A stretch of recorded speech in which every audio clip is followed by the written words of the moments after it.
আসসালামু আলাইকুম। দেশে দেশের বাইরে থেকে যে আমার প্রতিবেদনটা দেখছেন তাদেরকে আন্তরিক শুভেচ্ছা। আমি আপনাদেরকে প্র্যাকটিক্যাল অবস্থায় দেখাবো যে লেয়ার মুরগি কিভাবে লালন পালন করতে হয়, কোন জায়গায় লালন পালন করলে একদম পরিপূর্ণভাবে আপনাদের মুরগিটা সুস্থ থাকবে। আপনি দেখেন কি সুন্দর পরিবেশে, এত সুন্দর পরিবেশে মুরগিটা আমরা লালন পালন করি। যে চাংড়ার উপর যে মুরগিটা লালন পালন করি, এই মুরগিটা এমন পরিস্থিতিতে লালন পালন পরিষ্কার পরিচ্ছন্নতাভাবে লালন পালন করি, এটাকে ছোটবেলা থেকে বড় করে আমরা যখন ১২০ দিন পর্যন্ত আমরা নিয়ে আসবো তখন পরিপূর্ণভাবে ডিম দিবে।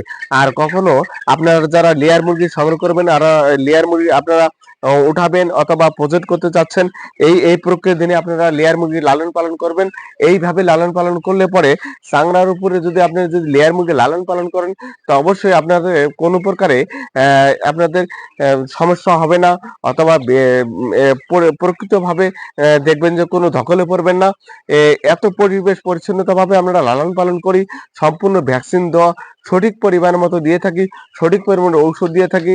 আপনারা যারা লেয়ার মুরগি নিতে চান অথবা সংগ্রহ করতে চান, আমার যে স্ক্রিনে যে নাম্বারটা দেওয়া আছে এই নাম্বার থেকে অতি সহজে আমাদের যে কোনো বয়সের মুরগি আপনারা পাবেন। ভিডিওটা এখানেই শেষ করছি। খোদা হাফেজ। আমার ভিডিওটা যদি ভালো লেগে থাকে অবশ্যই লাইক করবেন, শেয়ার করবেন।